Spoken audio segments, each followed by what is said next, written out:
What does a leader need to do? Set the damn direction.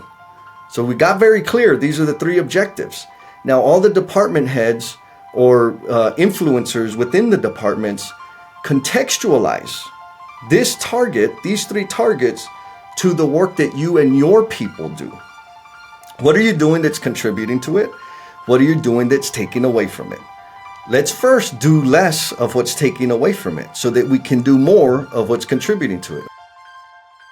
Hi, Gavin Coyle here. I'm the Gaffer podcast and I have an amazing guest here today. It's Jesse Hernandez, construction mind shifter, consultant, author, host of Learnings and Missteps podcast, building a community of intentional leaders. Jesse, what is an intentional leader? Oh, man, you ain't messing around with that first question. I'm going straight for it, man. It's sticking out. It's sticking out for me. I'm like, what intentional leader? Give it to me in the construction sense. In the construction sense. So when I say intentional leader, the reference that I'm framing in my mind is an individual who is focused on building and expanding the capabilities within their people, right? Because the responsibility is to build people in my head. So that's one piece. There's 2 other elements. The second element is that they challenge these people, right? And provide the resources they need to meet the deal. And then lastly is they are actively building their skills, learning about themselves, and also learning about how to better serve the people in front of them. So in my book, or in Jesse Land, that is an intentional leader. So tell me, as I say to most of the guests, Jesse was born and now he's on I'm the Gaffer podcast. What happened in the middle? Oh man, this was the plan all the whole time. No, so I'll start with kind of how my career began. I began my career as a plumbing apprentice. So back in the 1900s, Gavin, some people don't remember that, but I graduated high school in 1995, got a summer job to save up money to pay for room and board at a junior college here in Texas. And that summer job was on a job site as a laborer. And my first day on that job site, I knew this is where I needed to be. So I worked that summer, waited till the very last day of summer to tell my parents that I wasn't going to go to college. Dad was really upset, not because he wanted to continue like a family tradition. He was a plumber. He still is a plumber. He was upset that he exposed me to the industry and that that's what helped me choose not going to university. He wanted me to go and he didn't want me to walk the same path, but it's what it was. It's in the DNA. What's that? It was in the DNA. Totally. I think that's an important thing. For me, what was significant about that job site and any job site was most of the things that I would get in trouble for and be sat in the back of the class or get sent to the office for, those were strengths for me on the job site, right? Like my energy, the physical nature of the work, the problem solving, the competitiveness, like all of that didn't fit in the classroom because I didn't know how to sit down and keep my hands to myself, right? Like it was going too slow. I need more action. I need more input. And those were, now at the time, I just knew it was cool and exciting and there was so much to learn. And so I decided to make that my career.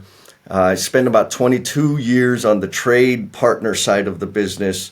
I went from installer to foreman, superintendent, production manager, training and development, recruiting, like all kinds of stuff for this one company I was working for. And then I went to work for a general contractor, one of the biggest general contractors here in the States. And I worked for them as sort of an internal consultant, leading change and coaching project teams and business units on adopting and deploying continuous improvement, this lean construction stuff. Take a stop right there. Like, how do you go from plumbing and heating to Mr. Change Management Consultant?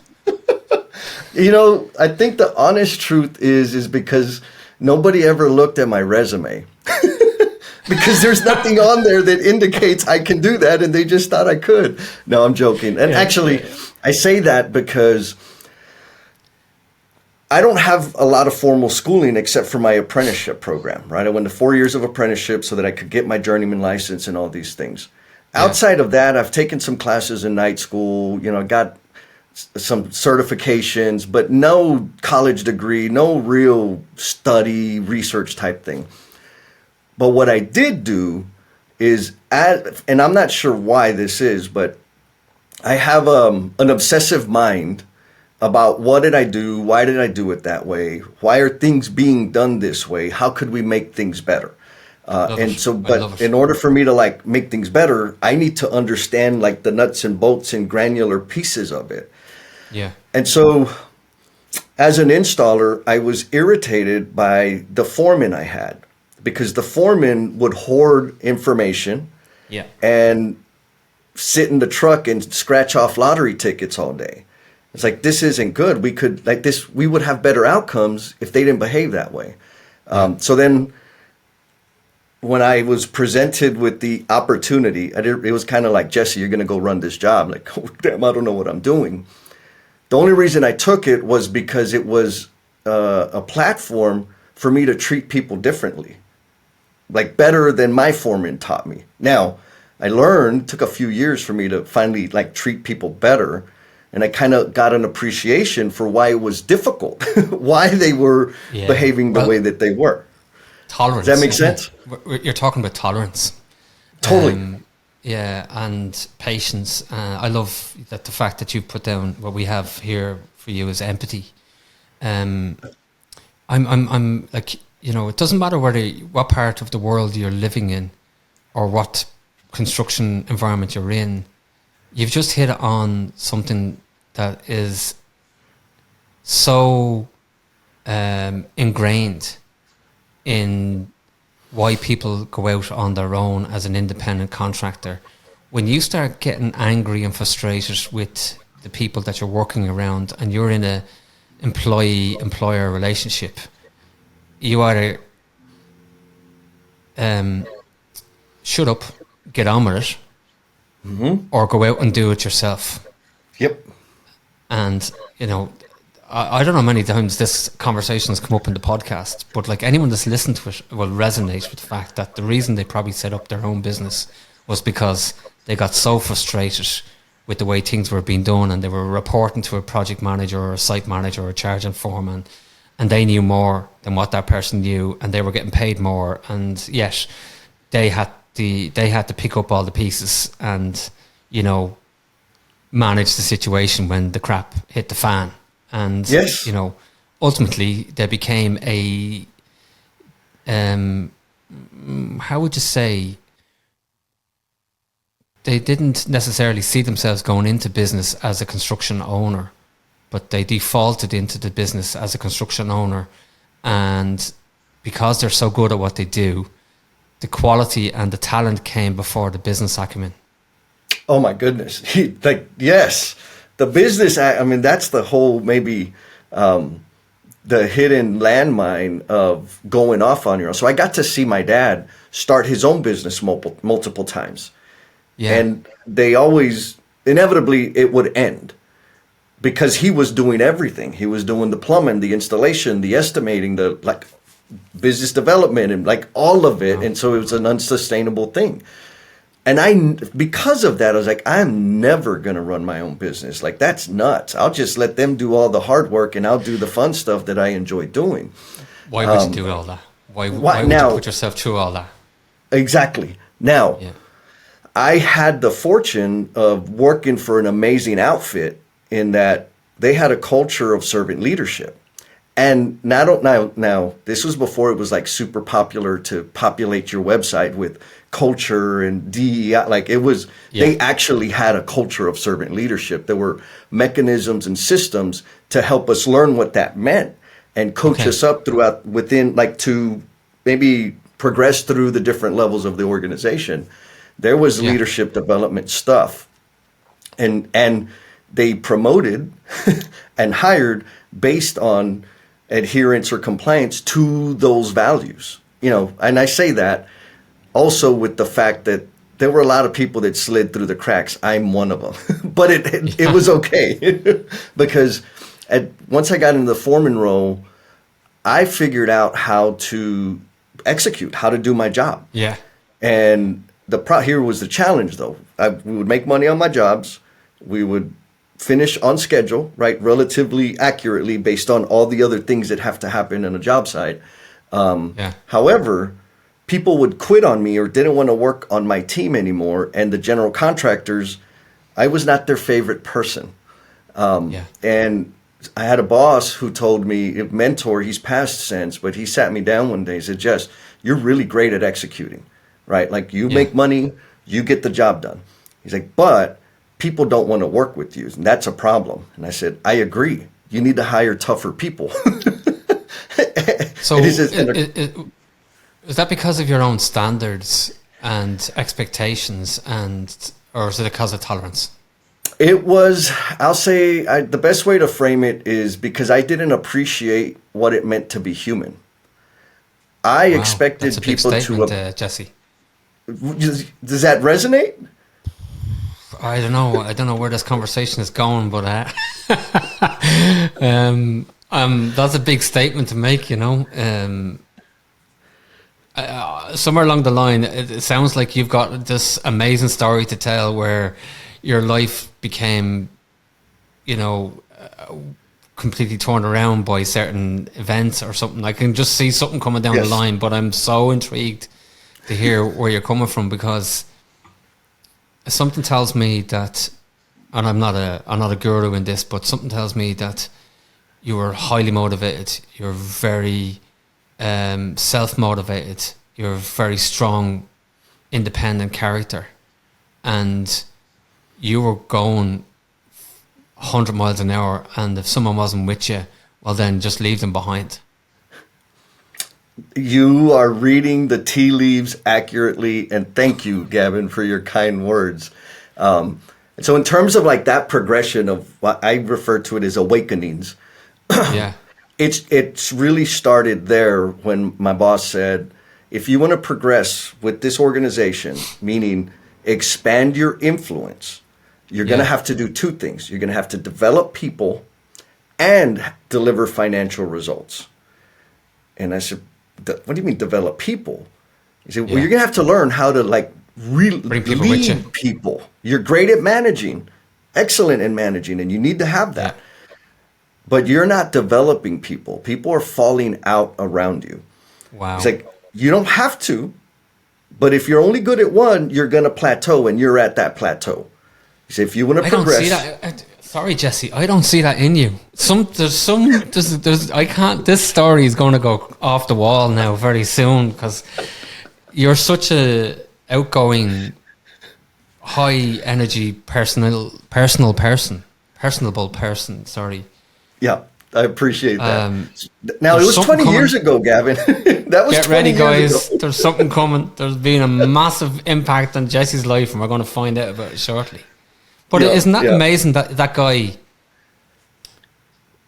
like that's a massive, you could have either turned around and said to that guy, do you know what, do one. I'm not going to listen to that stuff. I'm totally going my own, because it sounded like you were very self-driven and self-motivated. And so in some cases, people just don't take on or listen to what people are saying around them. But in your case, are you saying you did? I did. I said, okay, like, I hear what you're saying. And here was the thing. There were some leaders, like, that I did not appreciate the way they... So I'm perpetually discontent. And I have, you mentioned earlier about high expectations. I do have high expectations. And I realize now that my expectations of others are mostly unrealistic and unreasonable. Okay. So I can't do that to people. It takes a lot of energy for me to back off on that, but it's important. Yeah. Now, my expectation for leaders is 10x whatever I expect from my team, because they have in their hands the careers and livelihoods of people and their families. Yeah. And well said. Right, like if they are not responsible with that, they don't need to be in the damn role. And so that's kind of always been like, really, that's the kind of the hook that I'm always chasing after, because I could have stayed where I was at. It was awesome. I was the best guy in the room, and that felt good. But the leaders I could see on the next level of the organization, they just weren't doing it. They weren't meeting my cut. So I can't, one thing a pipe fitter taught me, Mr. Ed, he's like, don't complain about anything you're not willing to take action upon. Yeah. Because I was always complaining about everything, right? And I said, I like that. So then it's like, okay, if I'm going to complain about these leaders, I need to do something like me, not tell them what they need to change. I just need to go be better than them. And so I had to figure out what that was, create a body of work, build my credibility, add to my skills. And that I'm interested to find out. So there's a pack mentality that takes place where there's a peer-to-peer process going on where everybody is incentivized not to shaft the other person once we're all on common ground. And as you're talking there, I'm thinking to myself, you've got the maverick versus the pack mentality going on here. We all know who the maverick is. We don't have to explain who the maverick is. But what sort of training did you give yourself to change? Was that just a self-taught process, or did you look for external support? No, I did. Now I access external support, but back then I just did it alone. And that's maybe one of the biggest lessons is doing it alone is an unsustainable. It's an unhealthy situation, because the way I coped with that was alcoholism, chasing women, like addictions galore, to cope with we'll say the solitude of or singular experience of always driving and you're leaving. I mean, the truth is, and I know this, a friend of mine asked me this weekend, what do you fear about failure? Which was an awesome question. Like, it wasn't, do you fear failure or success? It's, what do you fear about failure? And my answer is easy. I fear having to leave people behind. Wow. I'm sorry, not about failure, about success. What do you fear about success? And that my fear is leaving people behind, because it is a fact that for my life, what I've experienced as I grow and progress and learn and do new things, whatever that is, I inevitably have had to leave people behind. Now, that doesn't mean I discard them. I can always go back and visit them. I can always go back and hang out with them. But if I stay there, I can't contribute and serve in the manner that I'm best designed to. So I've just got to be okay and come up with systems to help me work through that, because it hurts. Like there is some loss that I have to deal with all the time. I think you mentioned the word isolation, and it's not talked about enough in construction. And I often think about the people that are traveling home at night, late at night, after putting in mad hours, and maybe the shift went wrong for them and they were on a particular task and they couldn't solve the problem. So they're bringing that problem home with them and they're thinking at night, like, how am I going to solve that? I thought I had done everything. I went through the routines of how to fix an issue like that, and it's still not solved. So while other people are sleeping pretty and are up at 5 o'clock next morning and ready for work at 7, this guy is still thinking about how to fix that problem. And it is an isolation, and it does create a situation whereby you actually train your mind to be, okay, I'm on my own here and everybody's trusting me in my own family network, and I don't really have anyone that I can turn to have this conversation with other than myself, because if I tell the wife, it's only going to make her feel that she's got a risk on her hands, that the breadwinner, or it doesn't have to be the wife, it could be the other way around, or whatever way it is. This isolation is something that's not talked about enough. And you mentioned alcoholism and addictions and just chaos. Yes. I think there should be more talked about I know mental health is obviously a massive issue in construction, and it is, the awareness is there. But in terms of independent business owners, isolation is not talked about enough. I'm so grateful for you that you brought that up. Gavin, you're welcome, and I'm happy to, because there are very, very, very few people that I've met that don't, or rather that aren't suffering in silence. Most people that I talk to have some secret that they're carrying all by themselves, and they don't have to. We don't have to. Like,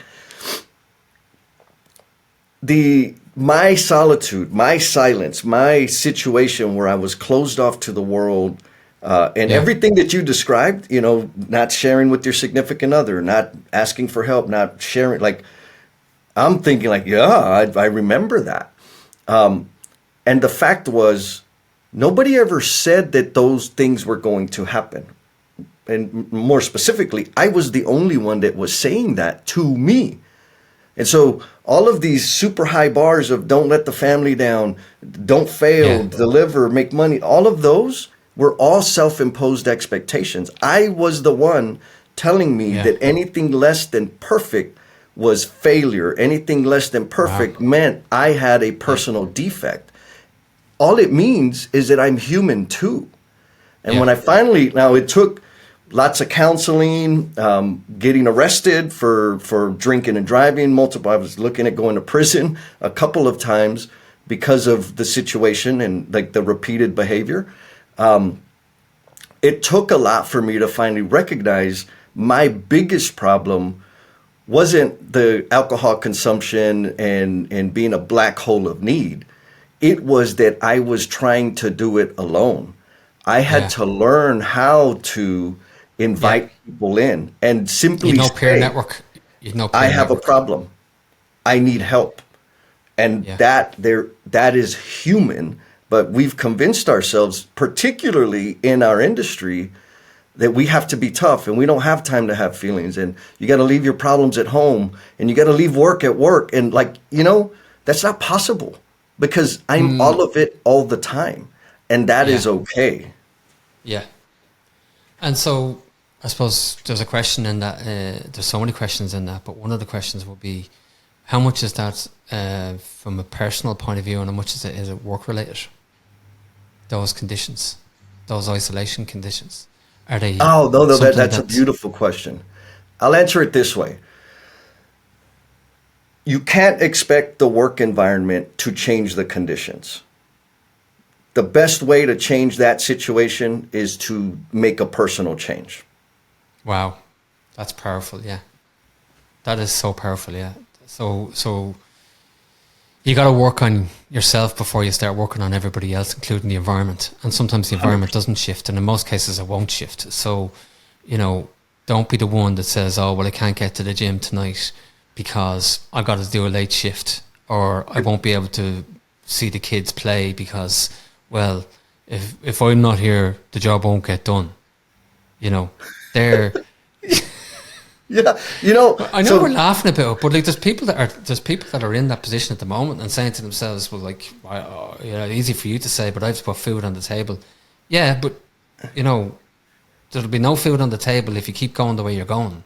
100%. Gavin, like, straight up, for the person that's saying like, whatever.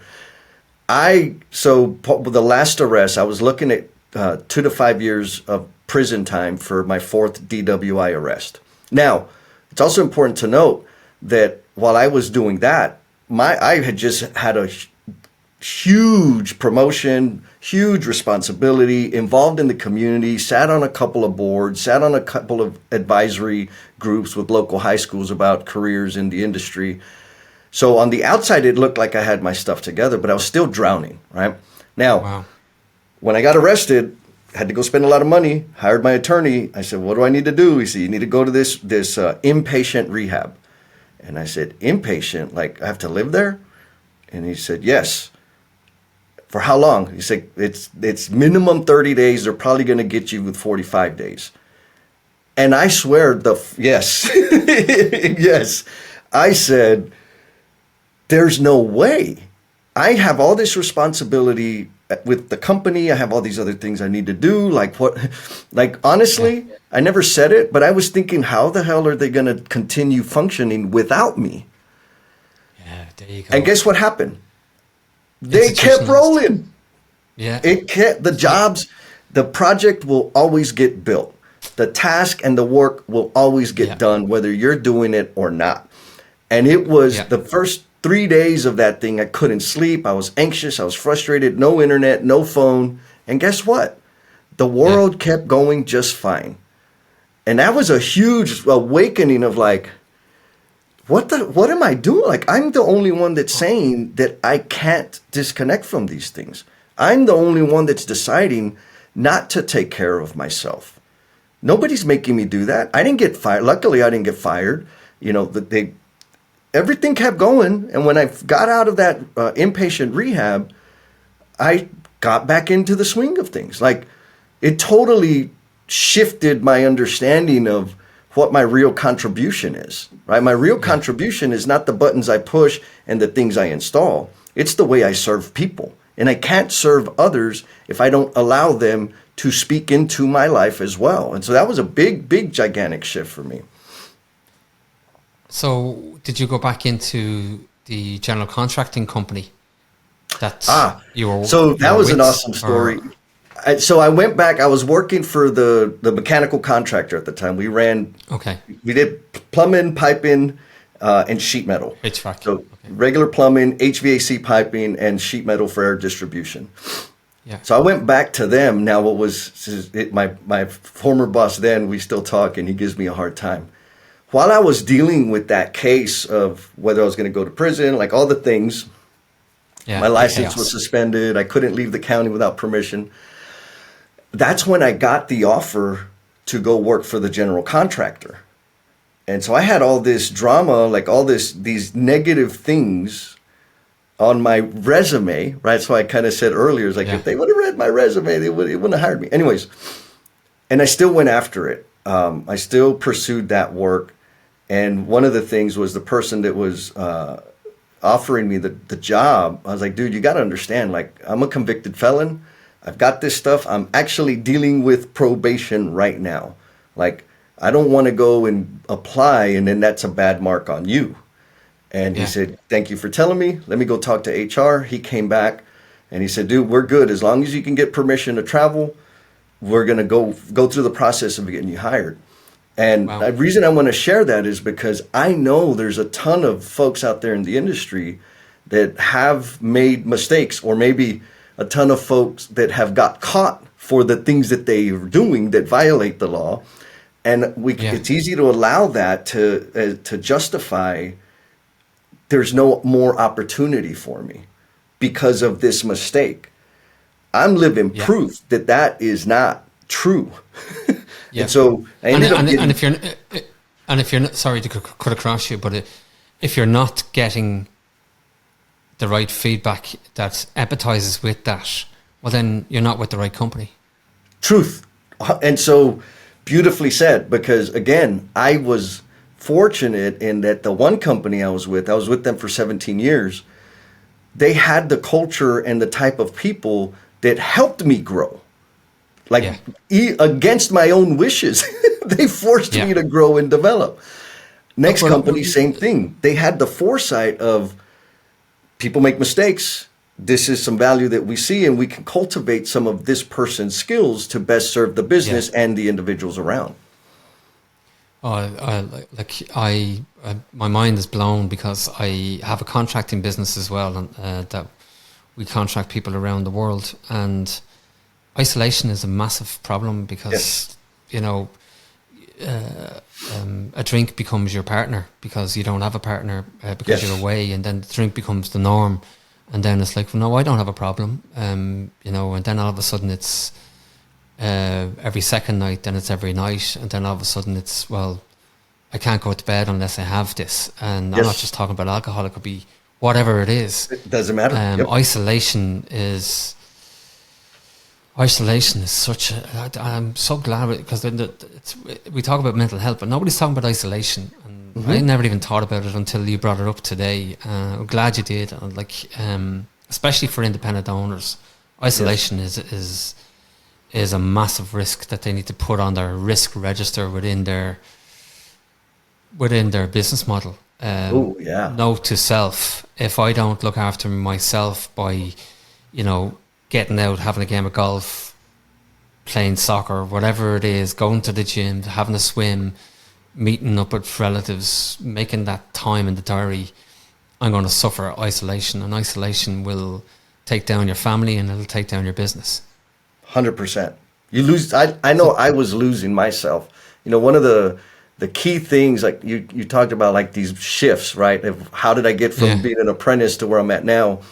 I had one counselor when I was in rehab, because I totally planned on manipulating my way through it, because I knew what to say, right? I knew how I needed to play to get through the game. Well, you become good at it because I was a master manipulator. Yeah. Catch me if you can. Catch me if you can. Exactly. And he said to me, he's like, Jess, I see you coming up here and saying, yeah, I'm Jesse, I'm an alcoholic, I'm an addict. He's like, so you don't have a problem admitting. Your problem is that you haven't accepted. And I said, why are you playing with words? Like, whatever, right? Did I do something wrong? Because if not, just sign my paper.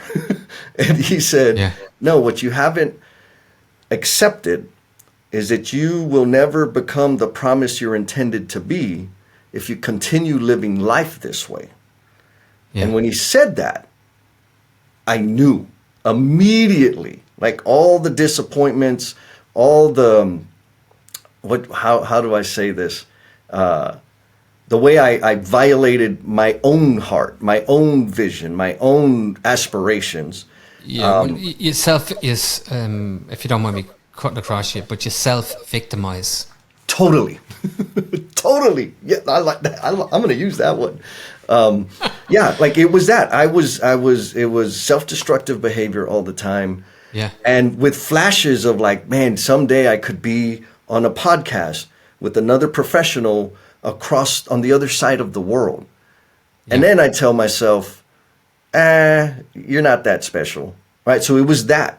When that was me battling myself. The imposter syndrome was kicking in. All of that. And so the question was, what does he mean by if I continue living life this way? He wasn't talking about substance abuse. He wasn't talking about those things. He was talking about the way I lived. And so I spent a good, like the next 36 hours just chewing on it. Like, man, I know exactly what he's talking about. But what is he really talking about? And so again, where I landed was, I'm a pretty social person. So I have a lot of people around me. It's easy for me to meet people and connect with people and have fun and build memories and all of that. That's simple. But to let people in, meaning to share that I have a fear or a concern or that I don't know something, that was not happening. And it was that. It's like, just what do you need to do? You need to start letting people in. That didn't happen overnight. But the more I've done it, the more rewarding and fulfilling my life has become, which sounds kind of lovey-dovey. But like what's also happened in parallel is my career is my earnings have gone up, revenue has gone up, networking, right, caliber of people that I interact with have gone up. The number of people that reach out to me, that's all gone up in tandem with me opening myself up, asking for help, being less isolated. 100%. Yeah, you're being universally accepted. And I think, I love that. And I think it's because I'm learning to accept myself more and more. And nobody's been rejecting me except for me. And as a result of accepting that, the gifts and talents that I have and embracing that, I'm able to serve in the manner I best serve. And when I do that, business outcomes are easy. But why? Because I've got to learn new skills. There's skill sets that I don't have, and people have them. I could go take a class, or I can say, hey, Gavin, I don't know what the hell I'm doing with this thing. Have you ever done this before? That's terrifying for me. But when I do that, I'm not isolated anymore. And there's this magic thing that happens. I mean, I think anybody out there, y'all know, when somebody asks you for help and you actually get to share your knowledge and experience, and then you get to see them put it into play, that feels good. Yeah. So it's a gift to ask for help. But we don't see it that way, right? We think we have to do it all by ourselves. Oh, we have the whole macho sort of Yep. ego gets in the way. I don't want anyone to know I'm weak. Um, Yep. Yep. you're not weak. You're just So human. you're just human. That's Yeah. it. Just like let it go. Let it go. Like at the end of the day,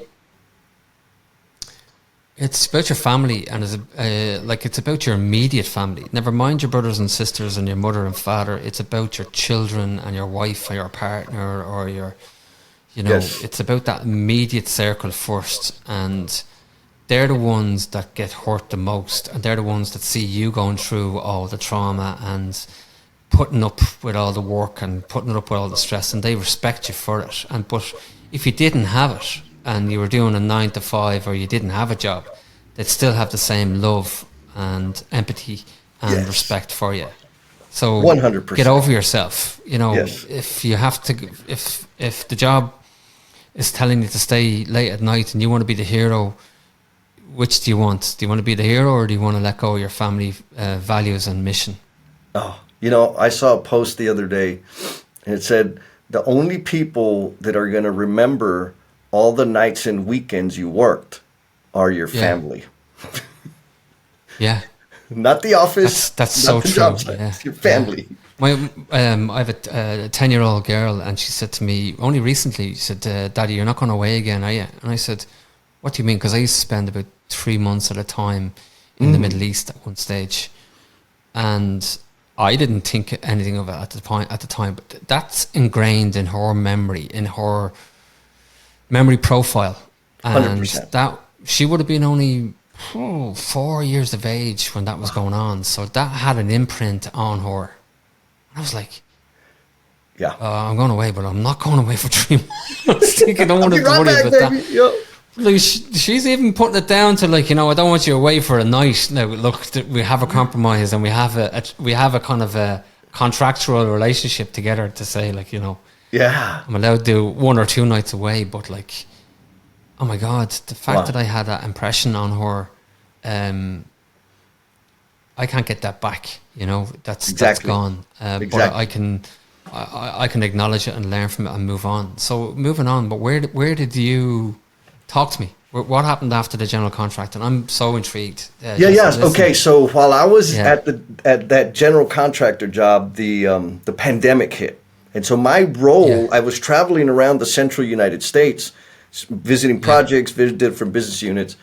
Well, they said you got to stay home, and I'm talking about solitude, but I'm a single man. I don't have kids. I don't have any pets. I don't have any plants. Like the only plants I have are the fungus that's growing on the leftovers in the fridge, right? Like that's the only thing I've got that's live around me. And so the pandemic hits. I went from traveling around 5 days a week, sleeping in my bed 2 to 3 nights a week, to being home every day, all day. So I had a lot of time to think. And the job that I had at the time was amazing because I got to help people. But there was a sliver of it that was like super, like I was just always wanted to do that. It wasn't like officially part of my job. It's just something that I did that I got fulfillment from. Yeah. And so I started kind of brainstorming like, okay, how can I do that thing more? And that thing was working with people one-on-one or small groups for an extended period of time. The reason was when I worked with somebody one-on-one, meaning we'd have regular calls, but it was just me and the leader or whomever it was, I could see the shift in the way they behaved. I could see that they would apply some of the thoughts and techniques to their work, which created some bandwidth so that they can be more present at home. And the more they did these things, the more intentional they got about the way they were living. They started making decisions of treating people, rather, I'll say it this way, honoring people in a better way, demonstrating appreciation on purpose instead of waiting for the swag to come in to say thank you, right? Just to clarify, these are these construction leaders or construction owners or? Oh yeah, okay, good. Who are No, these? great question. So I was working for a gigantic general contractor, and so think of general managers, operations managers, project executives, project managers, superintendents, that level of the organization, not necessarily business owners at the time, because I was internal to the organization. Yeah. And I got to see, and I was like, oh, that's what it is. So how do I do that more? I drafted up a real generic kindergarten sketch of what I wanted to do. And I went to my bosses and I said, hey, here's kind of the gap I see in our organization. And I think I got the skill set to actually close it. And this is what it would look like. And they said, yeah, we don't really need that. And I said, okay. So when you say gap, are you saying a gap in people's attitude? No, people's behaviors? Thank you for that. So yes, but in business terms, what I saw was the absence of a system, or maybe a poorly designed system, to equip people, right, with the thinking to allow them to be successful. You got it. And so to be very specific, I was looking at all the project executives, and all of them were excellent at making money, at delivering on schedule, at serving the clients. And they all sucked at appreciating people and developing people. Same problem that I had lived back when I was a foreman. And so what was happening is they get to the executive level, and guess what the company's doing? They're getting them an executive coach so they can learn not to be a jerkhead anymore. Like that was over and over and over and over again. Now, part of the problem there is when the leaders demonstrate a particular behavior, they signal to the rest of the organization downstream that that's the appropriate behavior. Yeah. So it's this recurring problem. Yeah, and what I would suggest. What's that? I've got. It's a bit like license to kill. I've got the authorization to be this asshole. Yes. I'm not saying it mightn't be that they're an asshole. It might be that they're just going around. They're going around it the wrong way, and they're not aware or awake or alert to the nuances that they're producing as language, and that language has been interpreted as being a bully or aggressive or non-verbal in some cases. This track of looking at somebody and giving them the death stare, or not even looking at them and dismissing them altogether. Body language. 100%. Like the behaviors, words, and actions that leaders, people in like official positions, are amplified by their title, and it's hard to be aware of that, right? Like I was a regional asset or regional resource, and sometimes I'm a dummy most of the time, and we'll say interns would be like, wow, you're so relaxed and you just kind of don't care. I'm like, cool, like, all right, we were getting along. What I had to account for was like, if I'm being overly unprofessional, maybe even dismissive, because I'm this regional guy, I could be saying, you got to be a dummy to get here, which wasn't true. I did have some skills and knowledge. So, I saw this recurring... Are you telling me that, sorry, are you telling me that company that said no, they didn't want you to do this program? Yeah, I guess I'll frame it this way. I did a poor job of helping them see how it was different than what they already had in place. Because they did have some systems in place. But the system, it was an online self-paced type thing, kind of, and it was, I'll say, definitions and terminology, maybe not transformative type engagement that drives introspection and appreciation for doing it differently. So are you telling me that you brought a theory-based, principled model to the table, or no. Actually, what I did is Jesse knows better model. I made it as simple as I could. We're hiring executive coaches for executives to go and repair all the habits and behaviors that they've built on their career trajectory. What I can do is I can coach emerging leaders that are aspiring to, or that we decide that we want to fast track to be executives. I can coach them now at a much cheaper rate so that they don't do it the same way and we don't have this negative outcome that we're experiencing over and over. So it was just moving the coaching and contextualizing it differently to folks that were earlier in their careers. Yeah, but then they have to acknowledge that they have a cultural problem within the business. There was a lot, right? You need to find another company. So that, like, back to what you said earlier, we get frustrated with the way things change, or maybe, and again, this was a ginormous outfit. To cause that change takes years because it's such a huge, I mean, you're talking 10,000 employees, right? Like, change is not easy. Stuff. And you have all kinds of wackos that all have great ideas, but the effort to like actualize the ideas is tremendous. And so, again, I didn't do a very good job of saying, look, this is what we have. This is what this is going to be. It's going to da-da-da-da-da. But you were figuring it out yourself as well, though. You were figuring it out yourself. Right. I had no proof or evidence that I was qualified. Right. So it was concept. So, of course, they're going to say, like, yeah, that sounds good. But we already have this that has been proven. So it wasn't like dismissive. I'm like, oh, okay, I got it. Okay, well, if I can't do that here, then where can I do it? Oh, I know what. Now I need to start my own business. That was my logic. And if I start my own business, this is what I'm going to focus on. And then I did some math and I said, how much does it cost me to live per month? And I multiplied that times 18. I said, okay, I need to have that much cash so that I can learn how to start a business. And I went down that path doing that. And now I have a business, kind of. So tell me about that business then. How do you've obviously matured the model and you've progressed the model. Yes. So what does that look like now? So I'm Mr. Construction Owner and I want everybody to be on the same page, regardless of whether you're on the shop floor or whether you're in the boardroom. I feel that, not everybody's aligned with the missions, the values and the culture of the company. Yes. So I know this Jesse guy.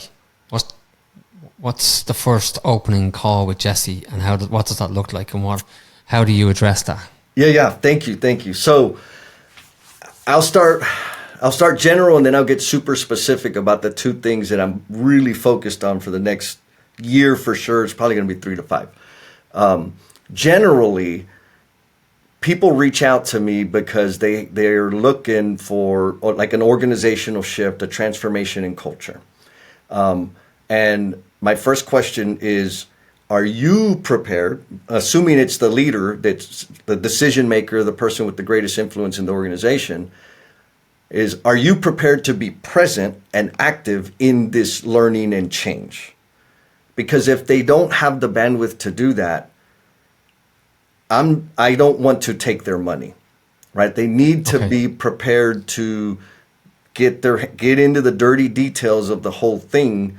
One, because there's some blind spots. We all have them. Two, because if you want to transform a culture, you must demonstrate the behaviors you are seeking. And if you're starting down this transformational path, and the leader and leaders, like the technical official people that are in specific roles on the organizational chart, when they're not present in the learning and the application and the doing, you're not going to have the sustainable transformation that you're looking for. And so that's an easy, like, are you telling me, sorry to crush you, Jesse, but are you telling me that I need to be woken up that I have a culture issue before I speak to you? When you use the word I, as in Gavin? As in, yeah. Yes. As in the leader of my company, the CEO. So what tells me that I have a problem with my culture? Yes. Oh, I love that. So if the outcomes, the experiences that you're observing, studying, seeing over and over again, hearing from your clients, hearing from your people, if they don't meet your expectation or what you want, what you need to come to terms with is the system in which all those people are functioning is perfectly designed to produce those less than stellar outcomes. You have the data. See what you just done there? Tell me. You just told the story about how your own mindset and your own drivers and motivations and expectations and standards led to the point where you actually probably broke the standards in the early part of your career, to the point that you frustrated everybody around you, which led you to believe that the only way out of this was actually to go on your solo route, to explore your own standards and what the model of a standard should be, so that you can go into companies and break their standard and put the standards back to a model that is the Jesse standard, or is that a standard based on principles and a methodology, or an internationally recognized sort of academic white paper, or is it the Jesse standard? Yeah. Oh, I love it. So, man, I'm definitely going to cut this clip out because you make me sound really smart, Gavin. Thank you for that summary. Because yeah. It's not the Jesse standard. The way I do it is, we'll just say the Jesse. It's Jessified. What I've like the system that I use to support individuals and teams on their journey of transformation or change goes back to the lean principle. So if anybody's familiar with lean construction, particularly, right? So the A3 framework and strategy deployment, Hoshinkanri, whatever that's the model my approach is based on. Now, what I do, and probably y'all probably can tell, my focus is entirely on the people, right? Like, so you're looking at the efficiency of people rather than the efficiency of output in regards to product, environment, work, work equipment. Correct. You're actually looking at the individual aspect of lean and integrating the lean principles. Yes, that's interesting.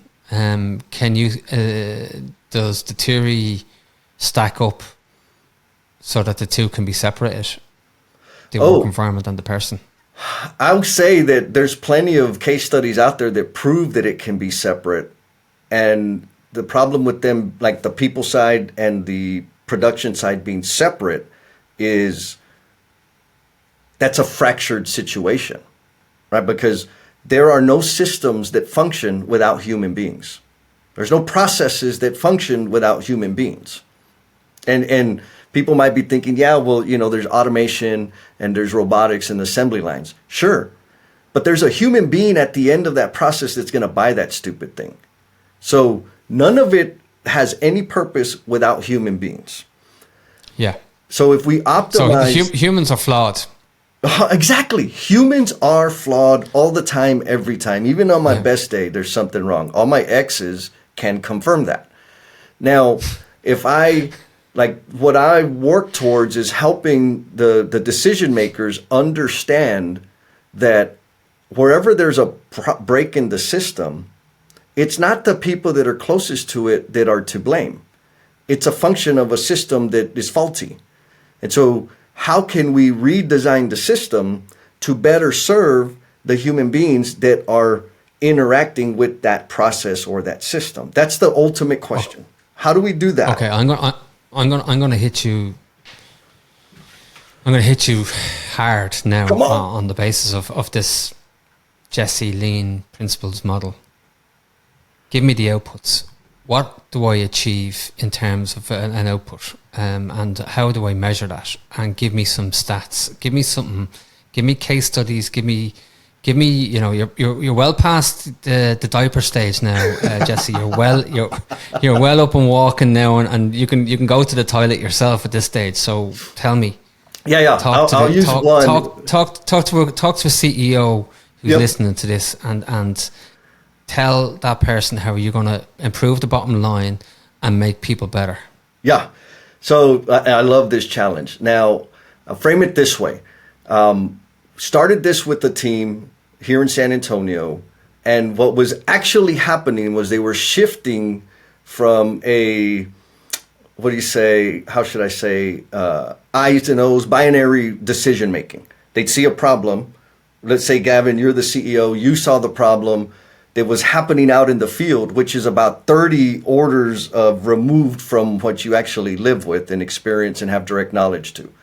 And Gavin sends an email and says, effective immediately, we're going to do this differently. And then you're pissed off because nobody down the line is actually doing what you said should be done, except for, a select few that really like you, right? We'll just say that's the base or the environment that we walk into. What I'm focused on is how do we socialize the decision-making process or the problem-solving process by selecting specific business problems. This leader decided that expanding market share by targeting healthcare was a primary objective for the business. Addressing or improving retention was one of the strategic things that we were going to focus on, and there were certain ways to do that. And then they had a revenue goal, which is awesome, because the revenue goal was like, hit $350 million of revenue this year. I said, okay, good. Well, now let's go look at the history. What has our growth rate been over the past 5 years? And the math said we were looking at a 60% increase in revenue.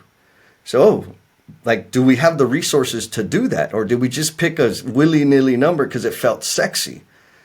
And then we looked at the spike on the chart and said, how did it feel that year when we went from whatever it was, 120 to 250? He's like, it sucked. People were quitting. People were stressed out. It's like, okay, so maybe we need to adjust that revenue target, or maybe 350 over 3 years, because we don't have the organizational systems to recruit, to onboard, to socialize, to educate, to place on a job so that we don't have miserable, painful experiences and people quit. In terms of the expanding the market share, they absolutely did expand the market share because they got out and landed a really huge, since then they've continued to get more projects in the healthcare space. They've landed one of the biggest damn healthcare builds going on in San Antonio right now. The VP of construction, at the time, he wasn't officially like a senior. Anyways, he jumped up a couple of official titles within the organization based on the progress that they made. So there's some of those outcomes, right? Now, another significant thing that they did that I help people with is it's not like it was person A, person B, person C making all these decisions. We just, what does a leader need to do? Set the damn direction. So we got very clear. These are the 3 objectives. Now, all the department heads or influencers within the departments contextualize these 3 targets to the work that you and your people do. What are you doing that's contributing to it? What are you doing that's taking away from it? Let's first do less of what's taking away from it so that we can do more of what's contributing to it. I mean, in fundamental terms, that's what we were working through.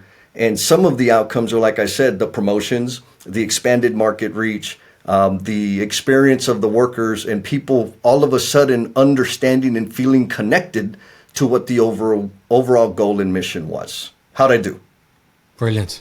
No, fantastic. Yeah, 100%. So, I get that. So, it's like an independent overview of, what's important in the business and what's sustainable, and how you can pull out the nuggets of gold dust within the business and sprinkle that in more volume so that the outcomes are a success for every individual, and the individuals then become the collective, and the collective becomes the norm, and the norm becomes the business, and the business becomes successful and scalable, and then people can pass the mantle on to the next generation because now they've got a blueprint. 100%. And the blueprint will change from year to year, and we don't have to be absolute about what we think is good this year could be different next year, because the client profile might change, the internal processes might change, the people within the business might change. But generally speaking, would you say that the same areas are cross-transferable to every construction business in terms of that model? I'm going to say yes because I haven't been proven otherwise. And I always have an open mind because there's a lot of things I used to think were true that aren't now. Yeah. Yes, like if you can, the way I think of it is zooming in and zooming out, right? And so another one of the things that I'm hyper focused on this year is I call it sweat equity improvement. And it's doing the same type of thinking and improvement process at the ultra granular installation level. And so it's studying work from the perspective of the eyes and hands of the operators and installers, identifying what's wrong with the system, the way they're doing that, redesigning it. It's got the socialization aspect built into it so that we can design work to be done in a better way that serves the people doing the work.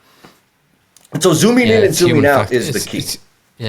It's human factors behavior. Human factors performance. Yes. That's very interesting to me because there's a fine line, and I'm all for lean. I have a lean business. I have another lean business that's being built at the moment, which is basically trying to give free stuff to the construction industry. Yeah. To get people up and running and get them started and get them, motivated to do the right thing. So let's just give it to them for free, and then let's have a mature conversation with them as we go through their scale. But I'm also conscious that how far do we take this lean model? And when I started to look into it, and I have a safety background, so I was actually looking at lean safety. Yes. In other words, you're spending too much money on safety and you're spending too much time on safety. Let's repurpose and have a different conversation about what's important in terms of your output of safety based on the dollar value of what you're putting into safety. And I love, and I still love having these conversations with owners and business people in terms of looking at every facet of their business and trying to save them money and then encouraging them to repurpose that money into more impactful, more progressive and sustainable models. But when you start getting into this territory, and I don't know if you can resonate with this, but it actually starts to become like a little a bit of a buzz, because where do you stop? Oh. And you need to be careful that you don't go too far. Yes. And then all of a sudden you actually you could potentially cause a problem here. Like if people can run away with themselves and go, okay, now I'm after being, this Pandora's box is after opening up, and I now have all these extra tools I didn't have before. Yes. That I can press this button and I know that I can reduce the cost on that. But if they're not being educated to be the custodians of a mature model that says, right, now you've got this money, you can take some of it and put it in your pocket, in your profit pocket, but you've got to give some of it back, and I want you to employ better people, I want you to buy better equipment, and I want you to elevate your business with a proportion of that money. Like, I think that's a lesson as well that I've learned out of all of this, and I have to say, like, I love what you're doing, and I think there's a massive play here for you and people like you to enter into the construction sector and tell everybody, put on the handbrake for a second and let's just have a deep dive into what you're actually doing and what's meaningful and what's not meaningful, and what's purposeful and what's the output. And are you actually doing stuff that's, you don't really need to be doing that stuff. Like, why are you said you're a plumbing and heating company, why are you doing HVAC, why are you doing heat pumps and solar panels? Like, what's that all about? Like, you don't have the capacity, you don't have the people, you don't have the competency. Oh no, but we won this contract. But that doesn't matter. It's not you. Why are you doing that? Like, and I think the more people like yourself and that hold people accountable and come in with a fresh pair of eyes and an independent perspective to say, just give me your business and give me your playbook, and I'll tell you whether, hey, brilliant, everything that you say in the playbook is exactly what's happening, and there's nothing to see here, so just close that and I'm going to give it back to you. Yep. Or, do you know what? I put that playbook in the bin because, in in my models, you're going to go to the wall, or the business is not sustainable, and you're going to just lose people, and it becomes a revolving door. Yes. If people want to contact Jesse Hernandez, how do we get in touch with you, Jesse? How does, like, are you open to anybody in Ireland, in England, in Europe? Are you just basically concentrating on the States, or? Yes, the answer is yes. I am open to all, and I have a few, we'll say, services or resources that people can access anytime, any day, sitting from home. And also, if you want to see my happy, smiling face, I can figure out how to get there. I figured my way through a lot of things, and I'm sure I can figure out how to cross that pond. The two best ways to get a hold of me is LinkedIn, because I'm like hyperactive on LinkedIn. If you search Jesse Depth Builder, depth as in deep trust, deep commitment, deep thought, that's what we're talking about. And then my website, which is depthbuilder.com, and there you can see how, like, we're talking about lean and focusing, like paring down to one thing. Well, if you go to my website, you'll see that I don't exactly do that. You can access my blog, the books I've written, the podcast, all the other junk that's out there. You can find all that stuff there. And do you know one thing, Jesse, as well? Like, credit to you. You're very open. You're very transparent. There's nothing to hide. Like, you told us some of your personal information today that, like, you've nothing. You're all in, and I love that about you. I love the fact that you wear your heart on your sleeve, and you've got the experience in the background. And, like, if people are out there and they're running a plumbing and heating business, or they're running a construction business, one of the things that Jesse came up with today was isolation, and how leaders can fall into that trap of isolation. And I think everybody's going to take a lot from that particular part of the podcast. But, like, there is a reach out, and even if it's a conversation with someone like Jesse, or somebody that's a peer within the business or within the industry, just to get out and say, look, I need to reset here, and sort of, I'm running around here, and I'm just feel that I'm in negative territory. We've all been there, and there's no need for you to suffer in silence. You need to get out there, and you need to sort of reach out and start creating a network of peer-to-peer people within the industry. Yes. It doesn't matter who they are. It doesn't matter if they don't. These people like Jesse, they don't ask for money. They'll have a conversation with you easily. And then, look, it's a credit to you, Jesse, that you've turned yourself around to giving back in the way that you have. And I just hope people just bombard you for the next 6 months with so much work that you tell me to take the podcast down and delete it. Man, I'll tell you, Gavin, thank you, because my mission is to become the promise I'm intended to be. And what you just said is going to help me do that. So thank you. Listen, I hope you have a great day, and thank you so much, Jesse. And we'll put some descriptions in the link below in terms of your website and how people can contact you. And every success for the future, and please stay in touch. Thank you.